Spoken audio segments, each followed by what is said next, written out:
listening to Beneath the Skin, the show about everything told through the history of tattooing. My name's Dr. Matt Lodder, and as I've said over the past couple of episodes, as you guys know, when you hear my voice without Thomas doing the dulcet introductions, it means that I'm recording a solo episode this week.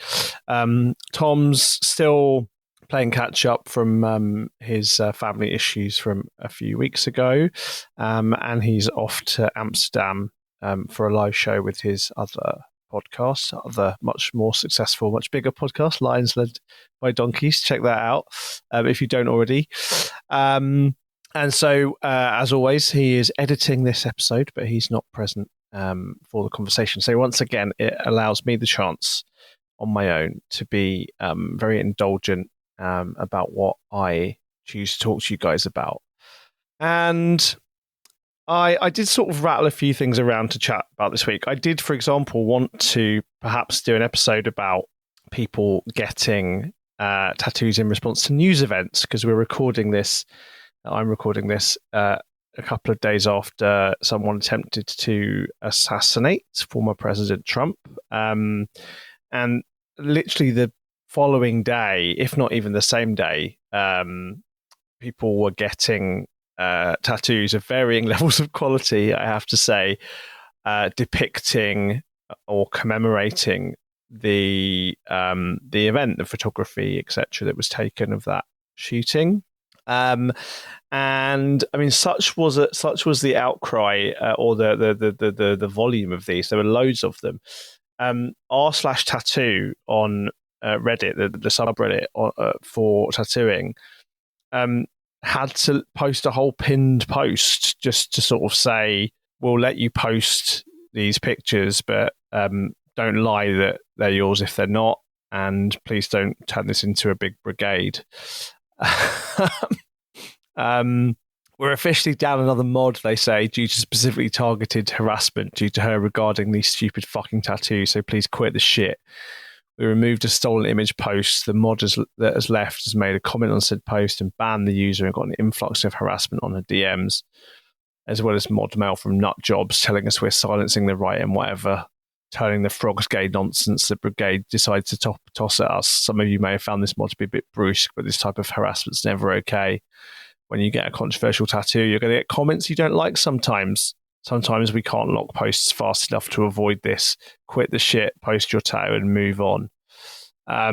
So I thought, are there any other examples of people getting commemorative news tattoos? And I couldn't find many. I'm sure there are more. The most obvious ones were tattoos in response to 9/11. The first mention of in the newspapers of people getting 9/11 commemorative tattoos were 2 days after the event on September 13th, 2001. I looked in vain for any mention at all of people getting tattoos commemorating John F. Kennedy's assassination or of the Titanic sinking. Certainly not contemporaneously. So that's not going to be an episode because I couldn't find anything. And I think it's a really interesting phenomenon, though, this desire to immediately rush out, like the day this ridiculously crazy thing happens and get it tattooed on your body, presumably for internet clout as much as anything else. I don't know. It's very weird. Anyway, that's not going to be the episode. So instead, I was thinking I want to talk to you about some tattooers. I mean, I've done some sort of solo episodes about tattooers whose work I really like in the past, and I wanted to do another one of those today, but someone who's much less well known perhaps than the previous people that I've spoken about when I've been given this open canvas. This is someone who I think should be much better known than she is, and I think actually would be really sort of began to pave the way for something really interesting that I think is only perhaps recently resurging now in 2024, and that is the work of Jamie Summers. Jamie Summers for those of you that don't know, worked briefly at Realistic Tattoo City, and then Realistic Tattoo with Ed Hardy in the early 1980s. And I'll go into her life story more in a bit. Worked in a really, really interesting way that is unusual, I think, even for the time. And who Hardy himself basically said, she was like one of the first people in the early 80s, in the late 70s, early 80s, to really understand what it was he wanted to do, the kind of vision that he saw for the future of tattooing. But her life was sadly cut short by a motorcycle accident. As you know, even a motorcycle, a cycle accident, and sadly her life and therefore her tattoo career was tragically cut short. But she was really on the verge, I think, of becoming very big. And I think, given what happened to the other artists who worked with Hardy in that period, right, whether we're talking about Higgs or Jack Rudy or Chuck Eldridge or whoever, I think Summers would have actually become, a name amongst that pantheon. Greg Irons, of course, around the same time too, also tragically died too young. Summers, Hardy said of her, was one of the first people who sensed the bigger picture behind my obsession. And she had a really interesting way of working, a way which doesn't necessarily appeal to me personally, I have to say, ideologically and stylistically, for reasons we'll go into, and for which Hardy also began to, raise his eyebrow in a way. But who was super, super interesting, and I think, is one of, when we talk about the tattoo renaissance of this period of the late 70s and early 80s, a term which, I don't necessarily think is apt for reasons we've gone into on the show before. But nevertheless, Summers at the time is one of these, is an artist who's cited really, amongst the greats. Like, at the time, she's in the list of the most important tattooers working at the time. Alan Governar, who hopefully is going to come on the show soon. He did offer to come on, and then we haven't managed to find a time. But Alan Governar, one of the kind of real key theorists of the idea of the tattoo renaissance, wrote in his PhD thesis back in the late 1970s that, for example, a growing number of artists such as Ed Hardy, Cliff Raven, and Jamie Summers work exclusively by appointment, so they can carefully select clients and projects with more latitude for artistic freedom. So when Governar's trying to theorize what tattooing looks like, and what the real changes are that are demarcating this moment of the Renaissance, he's including in that list Jamie Summers alongside Ed Hardy and Cliff Raven. They're the three. So really, really important. But as I said, I think her untimely death at the age of just 35 years old was far too soon and cut her fame short. And I think that's a good reason that I need to talk about her on the show today, because she's really interesting and her work's really interesting and deserves to be spread. In a way, it's a shame. I'd like to talk about her with Tom, but maybe I'll catch up with him on the next episode, because I know he's listening to this. Obviously, he's editing it. So, okay, let's talk about Jamie Summers. She, as I said, was 35 years old. She was born in Salinas, California in 1948, and became a Masters of Fine Art student at the San Francisco Art Institute. So she was a trained fine artist. In fact, when I interviewed Ed Hardy back in 2017, and you can go back on the feed and listen to that interview, because we put it out on the feed for Beneath the Skin. I asked him about this kind of relationship between academia and tattooing, and he mentions, again, quite specifically, that Jamie Summers has this specific fine art training. She was at the San Francisco Art Institute. And again, according to Arnold Rubin, the anthropologist who is, again, a really important kind of theorist of this moment in Californian tattoo history, in his book Marks of Civilization, he says, quote, "She decided to reject what she felt were the petty and trivial aspects of an artist's life, playing gallery politics, producing irrelevant commodities, installing insignificant shows. Instead, she aspired to integrate her art and her life at the highest level, and, concluding that the domain of ritual would probably be the most productive in this regard, began cross-cultural investigation of ritual. She first became interested in tattooing after hearing Ed Hardy's talk on tattooing at the San Francisco Art Institute, subsequently traveled to San Diego and was tattooed by him. She and Hardy became friends following his return to San Francisco in 1976. She initially declined Hardy's offer to take her on as an apprentice, but reconsidered following Mike Malone's encouragement. She went to Tattoo City with Bob Roberts, who introduced her to the equipment and taught her technique." And I'll come back to that little account of her work later on. But basically, yeah, you can hear there, right? So she's an artist of a very conventional kind, a fine artist who was really interested in basically kind of relationships between artist and audience in what she talks about as ritual. This would, as we'll talk about in a second, become a really important part of her practice. And something about that kind of academic, thoughtful, holistic idea about thinking about what tattooing is and could be really appeals to Hardy in this period. We've talked about that a lot, and I said you can go back and listen to the interview that I did with him as well. But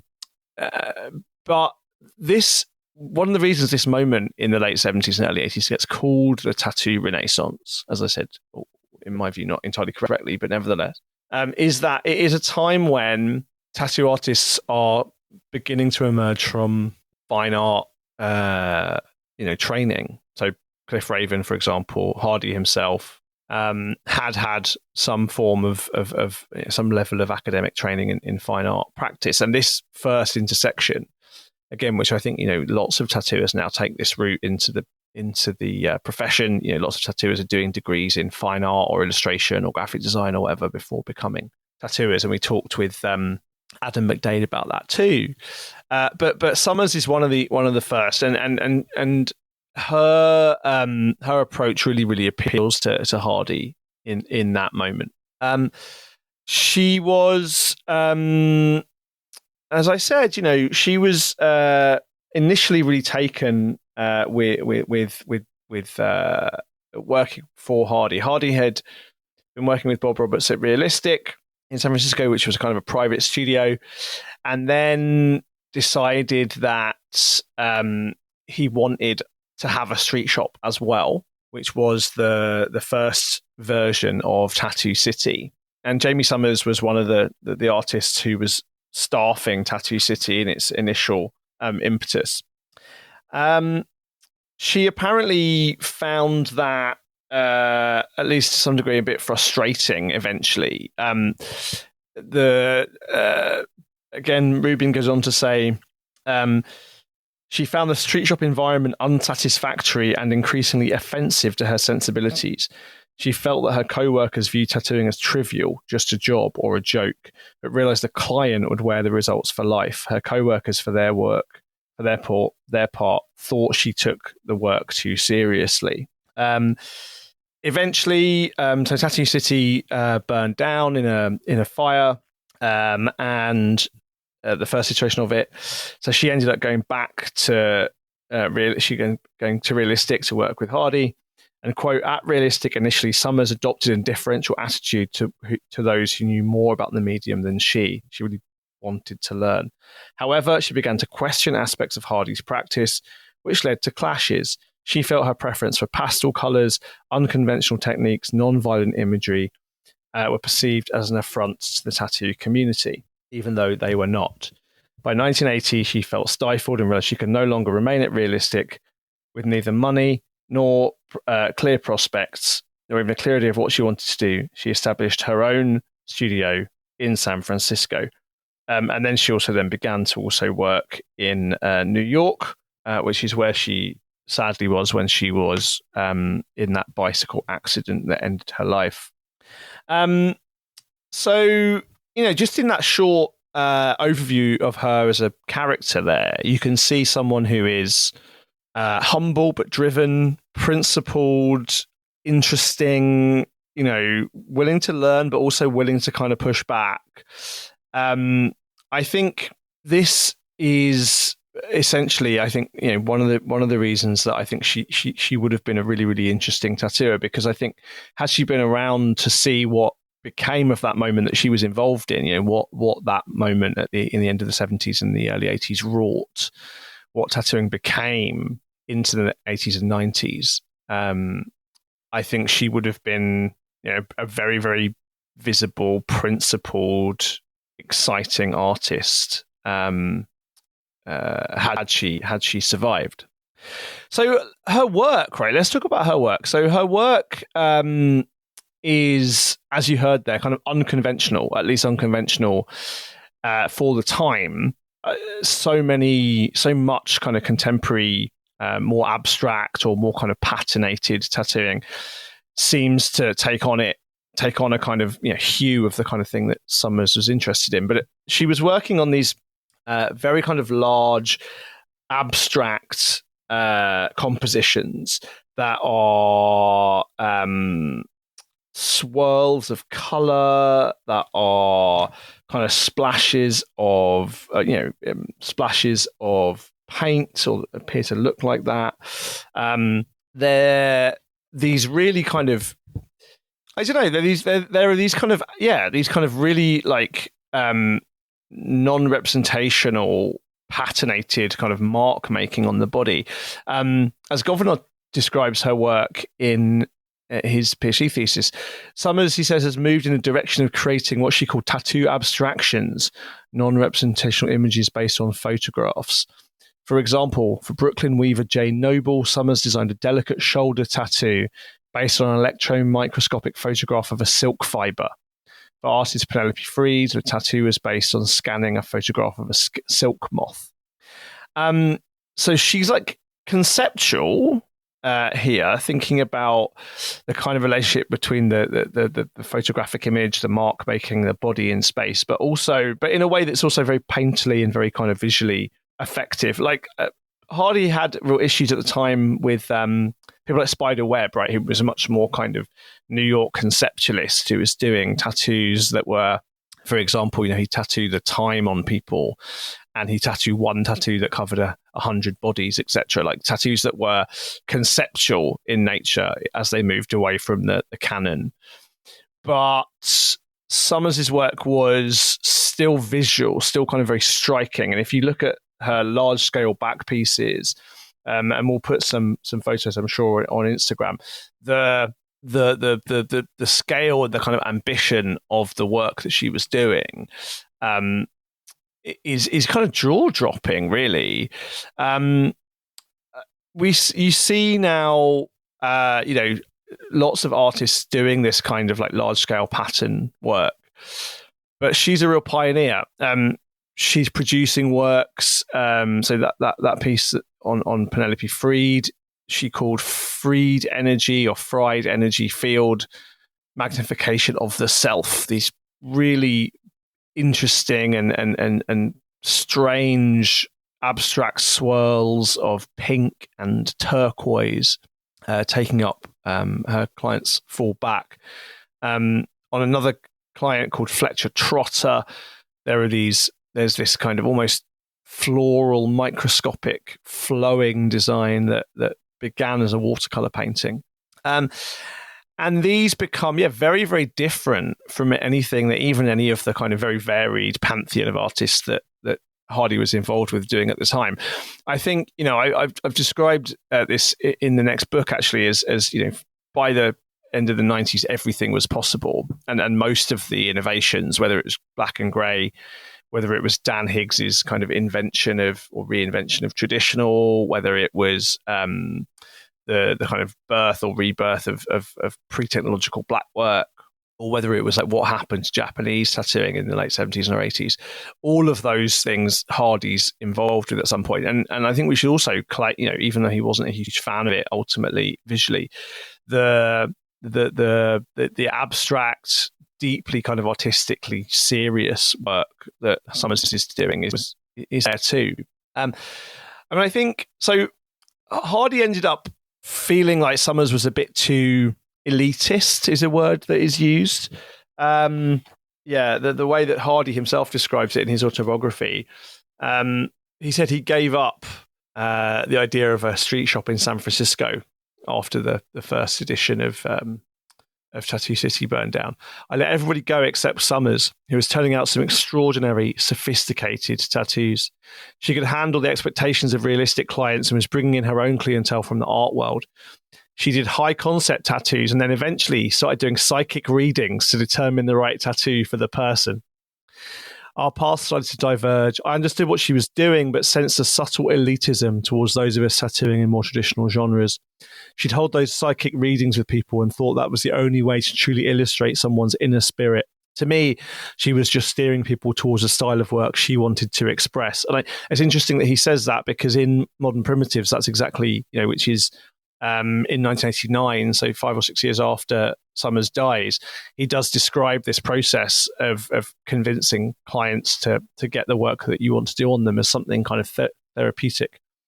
Anyway, he says, she developed an avid sense of customers and did well. Jamie worked with Bob and me for a couple of years before moving to her own studio in North Beach, then Marvin County, and eventually New York. She died tragically in a 1983 accident when riding her bicycle. She hit a pothole and went under the wheels of a garbage truck. But that elitism is obviously again something that I think you can even sense, right? And I am someone who's extraordinarily skeptical, militantly skeptical at some points, even of psychic readings. And I wonder how and if Summers and I would have got on, maybe.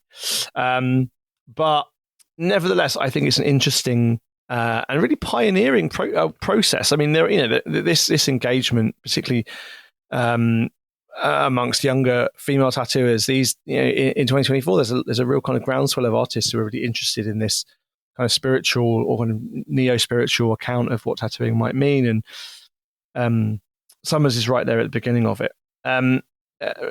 Rubin also says about her, right? Like about this relationship with Hardy. Hardy continued to be an important factor in her perception of tattooing, but only because she'd come to reject everything she felt he stood for, particularly what she regarded as a projection of the artist's ego on another person's body.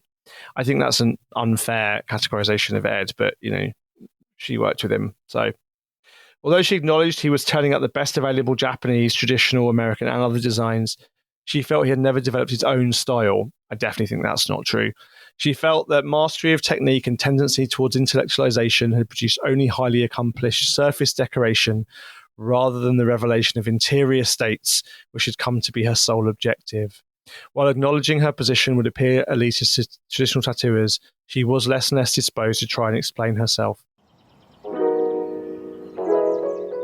Hey, are you enjoying the show? If you really like Beneath the Skin and you want to help support us, you can do so on Patreon. For little as £5 a month, you can help make this show possible, help us buy research materials.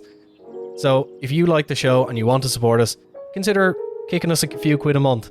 And you'll get everything from bonus episodes to Q&As, and you can even vote on what tattoo I'll get when we reach a certain subscriber count. Matt, have you got anything to say? You should really definitely fund the Patreon, because tattoo history is massive, right? Deep, wide, complicated. We're covering some big hit topics on the main feed, but on the Patreon subscriber-only feed, we'll be getting into some really more interesting, niche, deep topics you don't want to miss out on. And honestly, the chance to kind of decide what Thomas gets on his body is probably just a once-in-a-lifetime opportunity. Subscribe, chuck us a few quid. Don't miss out on the chance to ruin Thomas's body forever. Hardy has a deep sense of responsibility, says Rubin. And while he shares Summers' ambivalence towards certain aspects of the roots of tattoo, specifically her repudiation of its roughneck, silly aspects, he feels a sense of respect for Jerry, Paul Rogers, Burt Grimm, and others who uphold the craft with honour, even if what they produced wasn't great art. So there's this debate going on, really. For his part, Hardy had deep reservations about what he regards as Summers' aloof elitism and esoteric intellectualism, the tattooist as priest or guru. He considers that recognition of and respect for connections between his work and tattoo traditions of other times and places is a responsible way of reducing the role of his own ego in the transaction and the risks of reinventing the medium for each new project. Summers' untimely death, Rubin says, terminated this fascinating debate on the 2nd of July 1983, but the issues involved will almost certainly continue to affect the evolution of the medium into the 21st century. And I think, in a way, these are discussions which we're all still having. I think quite obviously fall closer to Hardy's account of what's happening, and I worry, for reasons we've talked about a lot on the podcast, about the over association of tattooing with interior states of the customer. I think that, as we've talked about in several episodes, I think comes from a potentially quite a problematic or very problematic place. But nevertheless, I think, it's certainly not an unreasonable position. Let's talk about this process. Let's talk about Summers' process then, right? Because we're talking here just a lot about this psychic reading stuff, which I find, as I said, quite strange. The psychic reading stuff, Rubin points out, through extensive readings and consultations with psychologist and psychic Helen Palmer of Berkeley, she received her reinforcement in her determination to pursue her own line of development, with emphasis on removing her ego from the transaction and generating a uniquely appropriate image for each client. I mean, almost a kind of, the kind of thing that Tei Rangitu describes happens in traditional Mori tattooing, I suppose, right? Although, with a different kind of spiritual, metaphysical frame. Summers came to identify what she called the development of intuition, expressed in shamanistic terms, as a unifying thread in all her art. She acknowledged the problems of reconciling the beliefs, practices, and values of ancient cultures and conditions of life in the modern urban world, but was dedicated to helping others and herself achieve fulfillment through development of their psychic potential. Tattooing was another medium for accompanying this objective. Through extensive consultation with clients, often over an extended period of time, design decisions emerged from interior sources rather than the artist's ego. Most of her clients, museum people, artists, musicians, psychics, astrologers, came to her predisposed towards this process. The illegality of her medium, because she was working in New York at a time when it was still illegal, did not pose a problem since highly placed people supported her. She did not, however, work only for the wealthy, but required only an exchange of energy in some form. And we hear that a lot, even from people that don't share that specific framework for describing it, right? Like, I think Felix Salou, for example, talks about this in the same terms. Everything has a cost. If a client can come up with money or something, her attention was not on the work. So this process is really, really interesting. And in an interview with Governor, she says, the act of tattooing is the most important aspect of the work, right? What I guess we might call the tattooing as a verb rather than tattooing as a noun. Again, something that I am less convinced by. I'm much more interested in the product of tattooing than the process, but Summers finds this process very important ritualistically. Quote, "The mark of the tattoo," she says, "has become an object removed from ancient ritual. The revival of ritual in tattooing leading to self-realizations are allowing people to touch back to the core issues of the self in relation to the universe." And I feel like this is something that Caro, who we also had on the show, I think that there's a lot of tally there with what Caro was saying, right? Like there's this, again, although framed in different kind of metaphysics, but there's something about this kind of self-actualization through the process of tattooing, which, no matter how you feel about it, it is definitely, how you frame it is definitely there. Summers, says Governor, has lengthy consultation with her clients before tattooing and usually prepares preliminary sketches in watercolors, making sure the subject realizes the implications of the tattoo. Images which surface through discussions of personal issues are extremely diverse among clients. She says, occurring within the physical state as well as the psychic, are identified, and one sees their own path as they move through the pain. Leaving the subject of the such pain behind strengthens insights into images for personal talisman. Through consultation, tattoo artist and client examine the manifestation of personal imagery that focuses on individual needs and spiritual intent. The degree of aesthetic statement documented through the medium of tattoo is representative of the state of attention of the client. Shamanistic inquiry into the development of consciousness of the initiate determines the form of body ornamentation. The strength and power of such talisman depends on the energy transferred and the intent. I think it's also like really instructive at this point to also compare and think about what she's doing in relation to, let's say, the conversation that happens with Faki Mushafar and with in Modern Primitives, where that idea about ritual and meaning and spiritual discovery and shamanistic inquiry is a really important part of Fakir Mushafar's practice. And even, Cliff Raven in his article for Tattoo Time in 1982 basically acknowledges the same thing, that even if you don't sort of buy into the kind of overtly shamanistic aspects of all this, there is something kind of interestingly primal. We all feel this, right? Something interestingly primal about being tattooed. Although Summers is not expressing that through a kind of appropriative mode. She's not trying to copy indigenous tattoo traditions or ape or reflect them as people like Fakir were. Summers is interested in that process, but the visual forms are resolutely modern. I mean, I, like friend of the show Paul King, don't like the phrase before her time, but there's something really kind of contemporary about her visual style.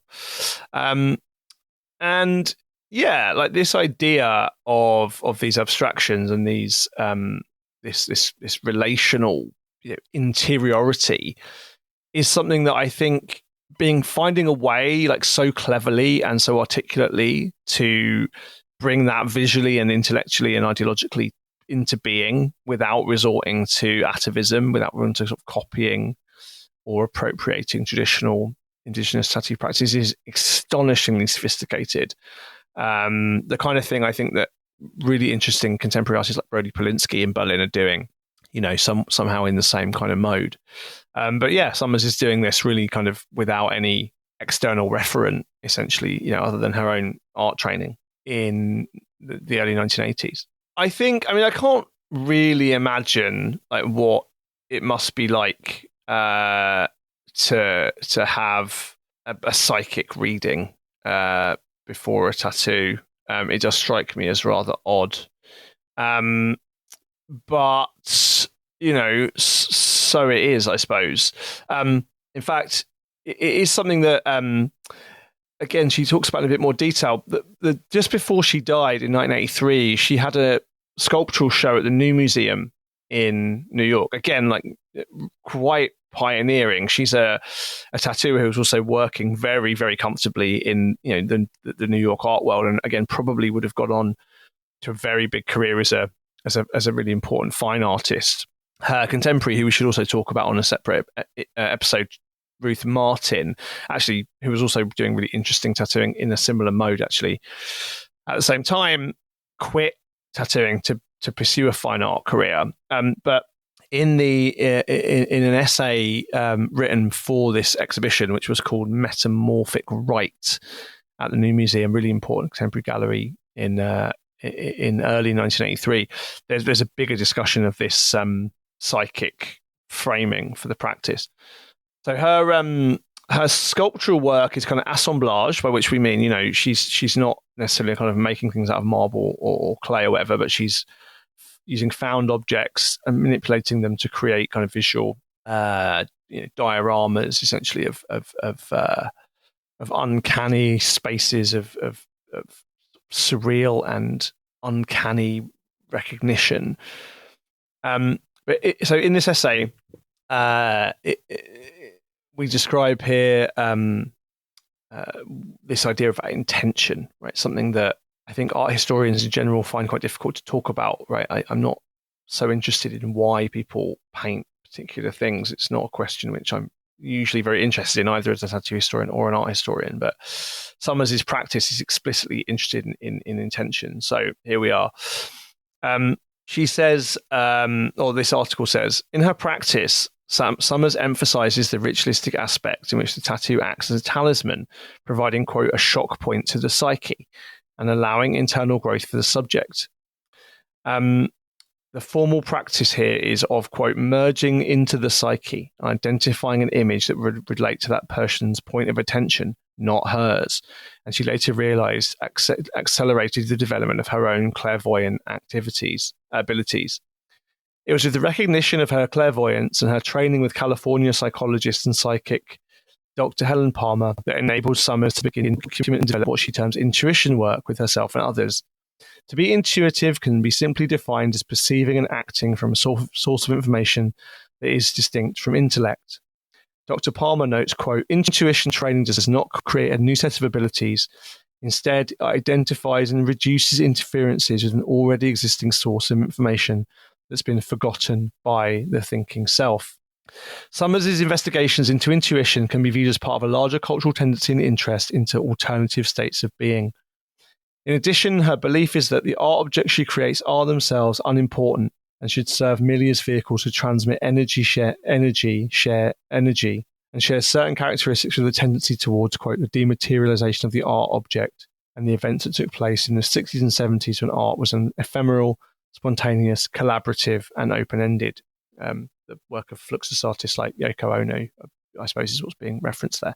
I mean, again, I find the kind of psychic metaphysics really quite teeth itching, but I think, the artistic engagement there, this kind of attempt to efface the self to kind of produce or reflect something of your client, this deep empathy. I mean, that's really what it is. I don't think you need necessarily a kind of metaphysical idea of psychic intuition or clairvoyance to understand this is deep empathy. And some of my greatest tattoo experiences have been with tattooers who have been deeply empathetic, and lots of tattooers are very empathetic, right? Like, again, go back and listen to the episode we did with Caro, because she talks about this a lot too. The idea that there's something of a kind of share, and Adam talks about it too when we've had him on the show. There's this really important relationship happening between the tattooer and their client in some moments of engagement, and Summers just wants to be attuned to that and wants her customers, her clients, to be attuned to that process. I think that's really, really powerful, and it's something that we do hear increasingly tattooers talk about, more and more. But here we go. Like, this is something that is powerful for her, right?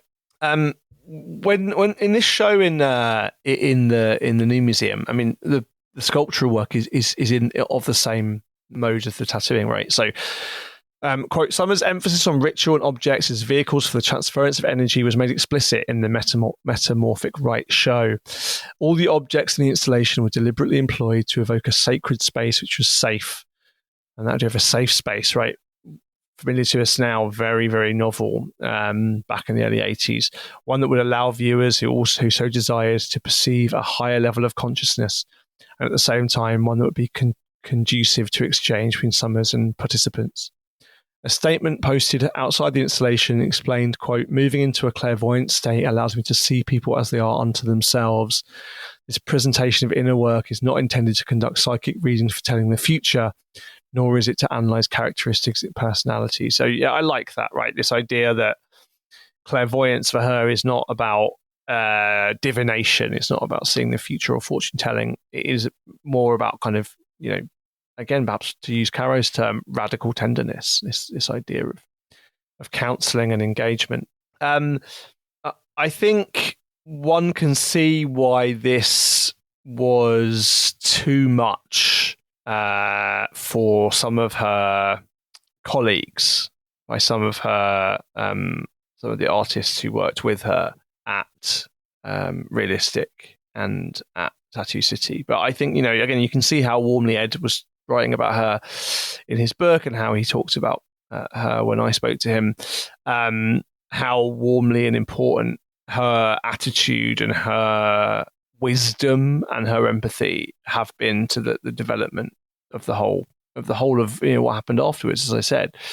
And I think like it's also worth pointing out that we talk a lot about tattooing and art, right, and the relationship with art, but like Summers is also one of the first tattooist who's really mentioned in Art Forum, like this incredibly important art magazine called Art Forum in 1981. One of the very few kind of art historical accounts to take tattooing seriously as an art form in its own right. I talk about this in my own PhD thesis. Like, it was very difficult to find serious art historians talking about tattooing per se, but because she's working in this kind of hybrid mode that is very kind of perceptible and understandable and comprehensible to the art world of the early 80s. Art Forum is a place to make sense of her. And Marcia Tucker in this article, May 1981, again, one of the few tattooists she talks about, alongside Ruth Martin, is Jamie Summers. To Marcia Tucker in this interview, right? Tucker says the exchange between tattooist and client involves a high degree of mutual trust. Tattooing, says Jamie Summers, is, quote, a non-public performance through intellectual and intuitive collaboration, a ritual in order to bring about the crystallization of the psyche. Again, not a frame that I would use, but one that I think certainly gives you an insight into what it must have been like, how beautiful and powerful it must have been to be tattooed by her. Again, Tucker goes on, for Summers and for other tattoo artists, tattooing is intrinsic to a way of life, inextricable from the culture to which it belongs. I do agree with that, of course. Just as some artists refuse to adhere to the conventions of painting and sculpture that prevailed in the 60s, artists such as Summers see their work too in a larger context. I think, yeah, like, although, as I said, I'm not particularly a fan of her. I wouldn't want her work on me, I suppose, given the kind of work that I really enjoy. But I think getting tattooed by her is clearly a profound and powerful thing. And it would have been, I think, as I said, as her work developed, as her work, as the 90s happened, when the 90s happened, I think she would have found herself in a very interesting place, because I think a lot of artists that came after her who were thinking about it in similar terms, I mean, people like Alex Binney, again, although he doesn't share this framework, people like Felix Liu, who was already tattooing, of course, at this point, but he hadn't fully integrated himself into the American tattoo scene.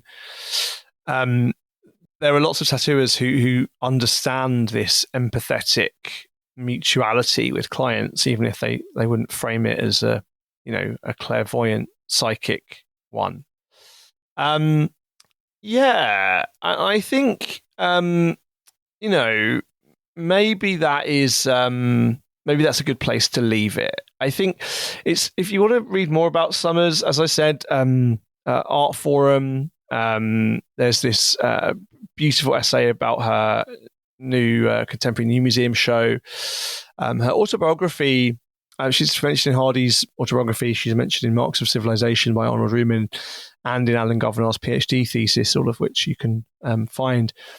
But I think maybe it's worth leaving the final word to on this idea about clearly the magic, the power of being tattooed by her, and the importance of that relationship to this client of hers, Jane Noble, who we mentioned earlier on. And this is the closing. This is the closing sentence of her New York Times obituary.